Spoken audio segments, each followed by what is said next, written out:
가 되는 대로 갈라디아서 강의를 하고 있는데요. 오늘은 당신은 자유로운 종인가, 순종하는 자유인인가? 라는 제목으로 또 말씀을 전하기 원합니다. 여러분, 다시 태어난다면 어느 나라에서 태어나고 싶으십니까? 네, 그런 생각 해본 적 있으세요? 내가 만약 다시 태어난다면 어느 나라에서 태어나면 좋을까? 한국인들에게 물어보면 대부분 한국에서 다시 태어나고 싶다고 하진 않는다고 합니다. 뭐 미국이나 뭐 캐나다, 호주 아니면 뭐 스칸디나비아 반도 쪽에 있는 그런 나라들에서 태어나고 싶다, 뭐 그런 얘기를 많이 하는데요. 그런데 실제로는 민주주의가 그래도 살아 있고 정치적으로 그리고 경제적으로 자유로운 이 정도 수준에 있는 나라에 태어나는 것은 굉장히 희박한 확률이라고 합니다. 확률로만 봐도 전 세계적으로 0.65%의 확률로 우리나라에서 태어난다고 해요. 만약에 랜덤으로 다시 태어난다면 거의 인도나 중국에서 태어날 확률이 반이라고 합니다. 네, 그만큼 굉장히 인구가 많기 때문에 그렇겠죠. 그런데 우리가 어느 나라에서 다시 태어나고 싶으십니까? 라고 물어볼 때 뭐 이런저런 나라들을 많이 얘기하는데 단 한 사람도 무정부 국가나 전쟁 중인 국가에 태어나고 싶다고 말하는 사람은 없습니다. 단 한 사람도 없다는 겁니다. 왜 그럴까요? 너무 당연하잖아요.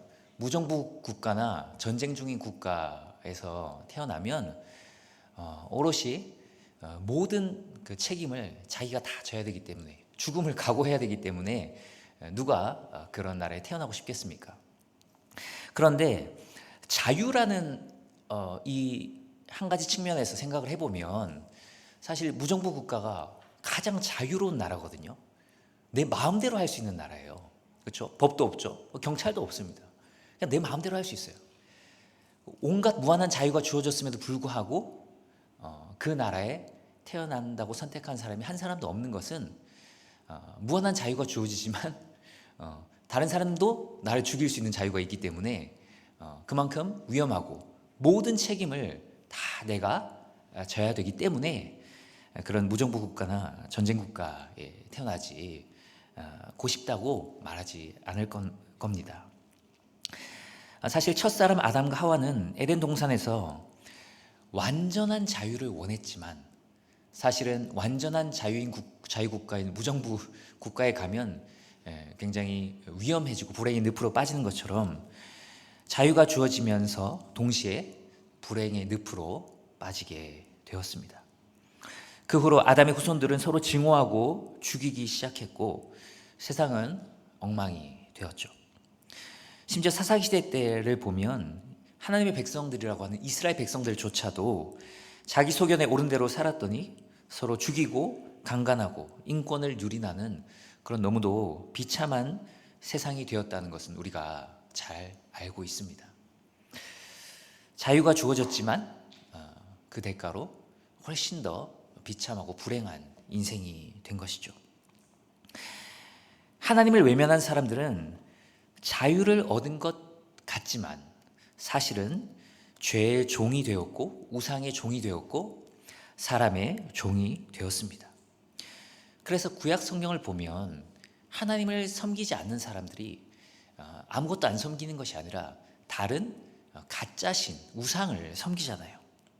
그래서 뭐 바알도 나오고 아세라도 나오고 아스타롯도 나오고 뭐 밀곰도 나오고 몰렉도 나오고 그런 수많은 우상들이 구약 성경에 등장합니다. 신약 성경에도 등장하죠. 우리가 잘 알고 있는 그리스 로마 신화에 나오는 그런 수많은 거짓 신들이 신약 성경에 등장을 합니다. 그러니까 중립지대라는 건 없는 거죠. 사람은 무엇인가를 섬기는데 그것이 하나님이냐 아니면 하나님이 아니냐가 있을 뿐이라는 겁니다. 완전한 자유라는 건 존재하지 않는다는 거죠. 하나님 안에서 자유를 누리느냐 아니면 우상 안에서 자유를 누리느냐의 차이가 있는 거죠. 그래서 요즘도 하나님을 믿지 않는 사람들을 보면 자유로운 것처럼 얘기하지만 사실은 엄청난 구속 속에 살아가고 있습니다. 뭐 없는 날 이사를 해야 되죠? 네, 발 없는 날이 아니라 손 없는 날 이사해야 되잖아요. 저희 아버님은 오히려 손 있는 날 이사하시더라고요. 그날이 싸니까. 네. 영향을 안 받으니까 그렇습니다. 뭐 4층으로는 또 이사를 가면 안 되고, 아니 4층 자체를 지워버리잖아요. 1, 2, 3층, 뭐 5층 뭐 그렇게 하는 데도 있더라고요. 또 뭐 빨간 펜으로는 자기 이름을 못 쓰고, 뭐 문지방 밟으면 안 되고, 또 사주팔자 뭐 점을 봐야 되고, 궁합을 봐야 되고, 운세를 봐야 되고, 뭐 타로 카드를 봐야 되고, 그리고 뭐 사는 집이나 조상님의 묘자리는 또 뭘 봐야 돼요? 풍수지리를 봐야 되죠. 그래서 그렇게 배사님 수 형태가 잘 돼 있으면은 좋고, 안 그러면 안 좋은 또 묘자리는 보면 안 되고, 살면 안 되고, 그런 수많은 것들이 우리를 속박하고, 사실은 그것들의 종이 되어서 살아가는 겁니다. 나이가 많은 어르신들만 그런 걸까요? 그렇지 않습니다. 제가 학부는 화학과를 나왔는데요. 화학과면 과학이잖아요. 첨단 과학을 다루는 그 학부에서 세상에 대학교 화학과 첫 환영회 때 복 받으라고 선배들이 준비를 했는데 돼지머리가 등장하더라고요. 돼지머리에 돈 5만 원짜리를 그 입에 문 그 돼지머리가 등장을 하고 막 무슨 이상한 짓을 하는 거예요. 그래서 이런 첨단 과학을 공부한다는 이 학문의 전당에서도, 그리고 이 화학과에서도 이런 걸 하는구나라고 느꼈는데, 또 하나, 또 몇 년 전에 제가 미세한 접촉사고가 있었는데요. 그 상대차 외제차였어요. 근데 그 외제차를 보는, 제가 볼 때는 20대로밖에 안 보였는데, 20대의 젊은 한 청년으로 보였는데, 막 욕을 하면서 이 차 뽑자마자 3번 연속 사고가 났다는 거예요. 그러면서 뭔가 이 차에 액이 낀 것 같다 이러면서 차를 바꿔야 되겠다고 막 화를 내더라고요. 20대의 그런 젊은이도 막 그런 일이 있으면 뭔가 안 좋은 기운이 있는 것 같다, 뭔가 뭘 해야 된다, 푸닥거리를 해야 된다, 혹은 차를 바꿔야 된다, 뭐 그런 생각을 한다는 거죠. 그러니까 자유한 것 같아도 자유하지 않은 겁니다. 속박되어 살아가는 겁니다. 오늘 본문에 등장하는 갈라디아 교회 교인들도 과거에는 죄의 종이었고, 우상의 종이었고, 그런 이방 사제들의 종으로 살았었습니다. 그래서 갈라디아 4장 8절에 바울은 이렇게 표현하잖아요. 그러나 너희가 그때에는 하나님을 알지 못하여 본질상 하나님이 아닌 자들에게 종노릇하였더니. 그러니까 갈라디아 지역에 바울을 통해서 복음이 들어가기 전에는 이 갈라디아 지방에 사는 사람들이 하나님이 아닌 다른 우상의 종노릇해 왔다는 겁니다. 그런데 이 갈라디아 교인들이 바울을 통해서 예수 그리스도의 복음을 듣고, 이제 모든 하나님이 아닌 거짓 신들, 그런 뭐 사람의 사제, 우상 뭐 이런 것들을 다 버리고 이제 예수 그리스도의 복음을 따르게 된 거죠.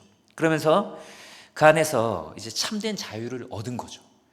이제 너에게 참된 자유가 복음 안에서 주어졌다라는 것을 바울이 정말 많이 강조했고, 그들이 그 안에서 자유를 누리는 것 같았는데, 이제 엉뚱한 거짓 선생이 바울이 없을 때 쓱 들어온 거죠. 그 거짓 선생이 가르친 것이 너네 바울한테 잘못 배웠어. 사실은 너네가 구약에 나와 있는 대로 할례도 받고 율법도 지켜야지 진짜 하나님의 백성이 되고 구원받을 수 있어. 이런 그 거짓 복음을 그들에게 이제 살살살 가르친 거죠. 거짓 복음으로 유혹을 하니까 이들이 이 거짓 선생의 말에 속아서 다시 율법주의의 종으로 돌아가려고 한다는 소식이 들리니까 바울이 의의 분노를 느끼고 이 갈라디아서를 쓴 거잖아요. 그러니까 이 바울은 율법의 종으로 돌아가는 것도 너희가 예수님을 알기 전에 세상 우상의 종이었던 것과 똑같다라고 얘기합니다. 예수님을 믿는 것 같아도 너희가 만약에 율법주의 아래서 율법의 종으로 산다면 결국에는 자유함이 없다는 면에서는 세상 사람들과 다르지 않다고 얘기를 하는 거죠. 그래서 바울은 절대로 다시 율법주의 종으로 돌아가서는 안 된다고 강조하면서 그리스도인의 자유를, 복음 안에서 누리는 그 얻은 자유를 너무너무도 계속해서 강한 어조로 반복을 하며 얘기를 합니다. 그래서 갈라디아서 처음부터 5장 12절까지는 거의 대부분의 내용이 복음이 주는, 그 복음 안에서 누리는 그 자유를 너희가 누리고 절대 빼앗기지 마라는 내용을 강조합니다. 복음 안에서 너희가 자유를 얻었는데 왜 다시 종으로 돌아가려고 하냐. 그 자유를 절대 빼앗기면 안 된다. 자유를 지켜야 된다라는 강한 어조의 내용으로 가득 차 있습니다. 왜냐하면 사실 우리가 복음 안에서 자유를 누리는 것 같아도 때로는 예수님을 믿으면서도 너무도 쉽게 이 자유를 잃어버리기 때문입니다. 우리가 무엇인가 선한 일을 하고 나서도 자칫 조금이라도 내가 그 선한 일을 했기 때문에 그래도 나는 다른 사람보다는 조금 더 낫지, 내가 더 낫지라는 생각이 나 안에 스쳐 지나가기라도 한다면, 내가 뭔가 선한 일을 하고 나서 그래도 내가 이렇게 봉사를 했으니까 하나님이 뭐 좀 콩고물이라도 하나 나에게 좀 더 떨어뜨려 주시겠지라는 마음이 스쳐 지나가기만 해도 사실은 우리는 다시 율법주의로 돌아가고 율법주의의 노예로 돌아갈 수 있다는 겁니다. 우리가 그래도 내가 착한 일을 했으니까 내가 남보다 낫지, 하나님이 뭐라도 하나 더 주시겠지라는 생각할 때는 기분이 좋잖아요. 기분이 좋은데 그 원리가 그대로 적용이 되면 우리가 그렇게 살지 못할 때가 훨씬 많잖아요. 선하게 살지 못할 때가. 그때는 또 우울증이 오는 거예요. 내가 이렇게 사니까 하나님이 날 미워하실 거야. 밖에 나가면 하나님이 번개로 날 치실 거야. 막 이런 또 두려움이 엄습해 오는 거죠. 왜냐하면 뭔가 행위를 통해서 하나님께서 나를 칭찬하고 미워하실 거라는 그 율법주의의 노예의 사상이 다시 나에게 주입이 돼버리기 때문입니다. 그렇기 때문에 바울은 복음 안에서 누리는 이 참된 자유를 절대 잃어버리지 말라고 그 자유를 그토록 갈라디아서에서 강조를 합니다. 정말로 복음은 우리에게 자유를 줍니다.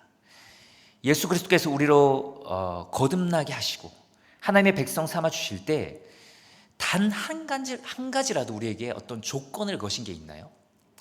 우리가 뭐 남자여야 된다, 여자여야 된다, 뭐 백인이어야 된다, 동양인이어야 된다, 서양인이어야 된다, 흑인이어야 된다, 이런 조건이 하나도 없어요.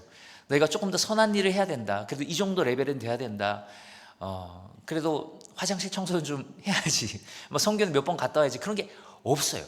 하나도, 그 어떤 조건도 없습니다. 우리가 또 하나님의 자녀가 된 후에 하나님의 백성에서 탈락될 수 있는 가능성이 있을까요?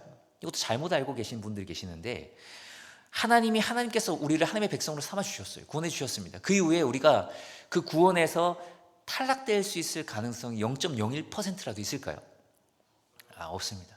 단 0.00001%도 없는 줄 믿으시기 바랍니다.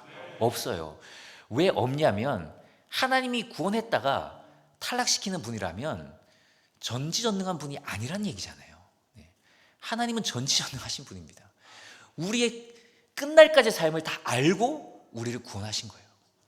그러니까 우유부단하게 구원했다가 요즘 좀 빠졌네, 너 구원에서 탈락, 열심히 하면 다시 구원 복귀, 이러신 분이 아니라는 거죠. 하나님은 우리를 구원하실 때 단 한 가지 조건도 보신 적이 없고, 그리고 우리를 구원하신 이후에 우리는 구원에서 탈락될 확률이 0.001%도 없습니다. 완전한 하나님의 은혜로 구원받았기 때문에 우리는 그 안에서 완전한 자유를 누리는 겁니다. 만약에 조금이라도 우리가 구원의 조건이 있다면 그 조건이 안 되면 구원에서 탈락될 것 같잖아요. 그러니까 다시 또 율법주의의 노예가 될 수밖에 없어요. 그런데 하나님의 100% 은혜로 우리를 구원해 주셨기 때문에 우리는 그 복음 안에서 완전한 자유를 누리는 줄 믿습니다.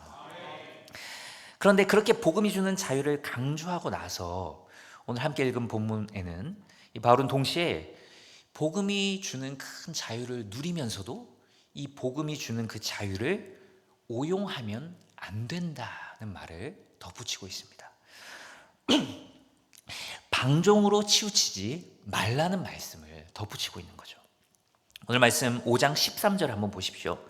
형제들아, 너희가 자유를 위하여 부르심을 입었으나 그러나 그 자유로 육체의 기회를 삼지 말고 오직 사랑으로 서로 뭐 하라고요? 종노릇하라.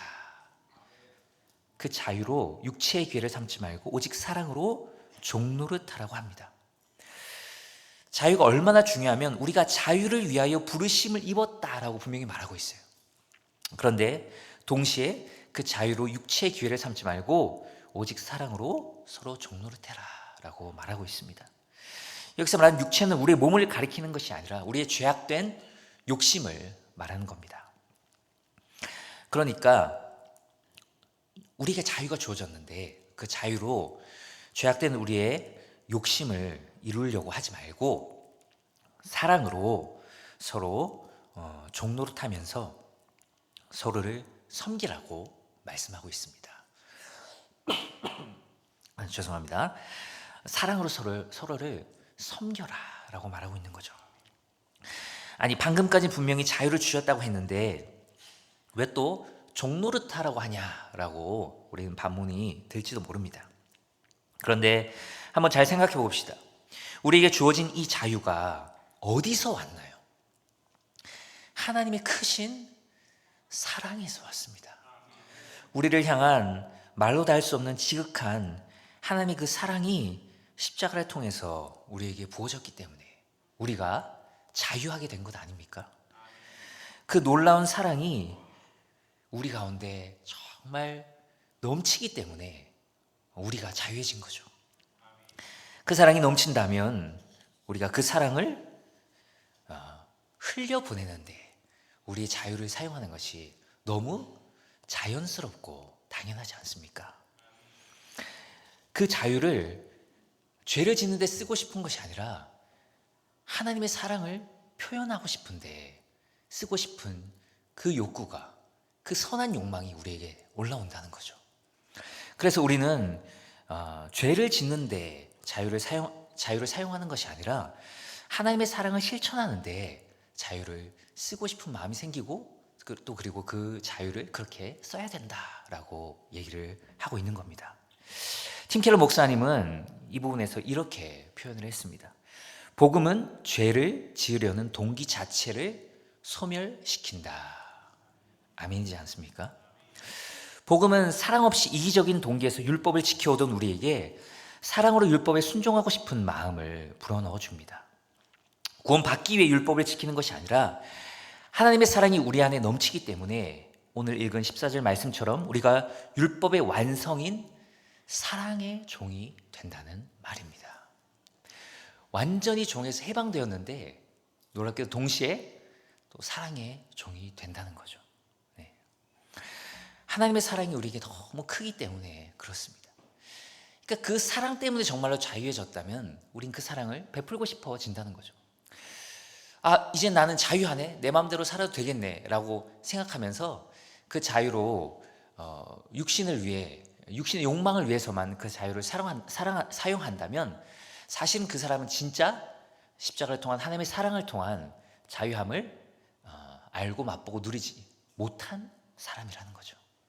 그 자유로 자연스럽게 사랑을 표현하게 된다는 겁니다. 우리에게는 사랑할 자유가 주어졌고 그리고 그 사랑을 표현하게 된다는 말입니다. 어제 우리 또 음성새순교회 팀과 정선 동강교회 단기 선교팀이 2박 3일간의 단기 선교를 잘 마치고 교회로 돌아가지 않습니까? 선교를 마치고 오신 분들의 표정을 보니 하나같이 정말 밝은 표정이었습니다. 고생은 많이 하셨지만 고생하셨다는 게 느껴졌어요. 그런데 그럼에도 불구하고 그 가운데서도 정말 기쁨이 넘치는 모습을 볼 수 있었습니다. 세상적으로 보면 무슨 혜택이 있어서 자원해서 휴가까지 써서 거기까지 가서 그렇게 사서 고생을 하고 올까라는 생각이 들지 않겠어요? 그런데 아무런 어떤 혜택이나 유익도 세상적으로는 없잖아요. 그런데 휴가까지 써가면서 내 돈을 써가면서 내 몸을 써가면서 거기까지 가서 헌신하고 돌아오는 것, 저는 그 모습 속에서 오늘 말씀의 제목 가운데 있는 그리스도 안에서 기쁨으로 순종하는 자유인의 모습을 보았습니다. 자유로운 것 같지만 사실은 종이 아니라 순종하는, 기쁨으로 순종하는 자유인의 모습을 보았습니다. 아무도 보지 않는데도 불구하고 자원에서 기쁨으로 또 막 청소하시는 분들이 있잖아요. 우리 교회도 물론 다른 모든 섬김이 다 귀합니다. 그런데 아무도 안 보는 데서 아무런 칭찬도 인정도 못 받는데도 불구하고 사람의 인정 못 받지만 또 기쁨으로 청소하는 분들 참 귀하다는 생각이 들어요. 저도 가끔 이제 월요일 날 이제 할 일이 있어서 올 때가 있거든요. 그때도 또 이제 아무도 없지만 청소하시는 분들이 있잖아요. 화장실 청소하시는 분들이 오면 저도 화장실 가야 되잖아요. 그러면 가면 갑자기 저를 보고 화들짝 이렇게 놀라시면서 네, 안 들키려고 이 시간에 하는 건데라고 하시면서 이렇게 말을 흘리시는 또 그런 모습을 본 적이 있습니다. 정말 아무도 보지 않는 데서 아무도 사람이 인정해주지 않지만 너무 하나님께 주신 그 구원의 기쁨이, 그 은혜가 크기 때문에 안 해도 되지만 그 자유로, 주님께 주신 자유로 하나님의 사랑을 실천하는데 사용하는, 순종하는 그런 아름다운 모습을 보면서 진짜 하나님의 자유를 제대로 아름답게 쓰는 모습이 이런 모습이구나 라는 그런 인상과 느낌과 또 은혜를 받았습니다. 디도서 2장 14절에 이런 말씀이 있습니다. 우리 다 같이 한번 읽어볼까요? 시작. 그가 우리를 대신하여 자신을 주심은 모든 불법에서 우리를 속량하시고 우리를 깨끗하게 하사 선한 일을 열심히 하는 자기 백성이 되게 하려 하심이라. 아멘. 모든 불법에서 우리를 속량하시고 우리를 깨끗하게 하사. 우리가 읽은 갈라디아서 말씀에는 우리를 자유케 하기 위해서 우리를 구원하셨다, 불렀다라고 했잖아요. 그런데 또 디도서 2장 14절 말씀은 선한 일을 열심히 하는 자기 백성이 되게 하려고 구원했다라고 말합니다. 이 두 가지가 동시에 주어진 거죠. 우리를 예수 그리스도 안에서 우리에게 엄청난 무한한 자유를 주시기 위해서, 우리가 죄와 우상과 세상 속에 속박되어 있었는데 속박된 우리를 자유케 하기 위해서 우리를 구원하셨습니다. 동시에 또한 그 자유로 하나님이 기뻐하시는 선한 일을 열심히 하기 위해서 구원했다라고 말씀하고 있습니다. 자유를 위해 부르심을 받았지만 동시에 그 자유로 서로 종노릇 하기 위해 부르심을 받았다는 거죠. 세상 사람들이 볼 때는 모순처럼 보이지만 우리는 예수 그리스도의 복음 안에서 이 두 가지 명제가 동시에 아름답게 성립한다는 것을 알고 있습니다. 종이 아니라 자유인이지만 그 자유로 오히려 종노릇하는 그런 자유인, 너무나도 주님 안에서 볼 때 아름다운 모습인 줄 믿습니다. 오늘 말씀 제목처럼 자유인인 것 같지만 종으로 사는 것이 아니라 정말로 예수 그리스도 안에서 기쁨으로 순종하는 자유인으로 살아가며 하나님께 영광 돌리는 우리 모두 되기를 축복합니다. 찬양하고 함께 기도했으면 좋겠습니다.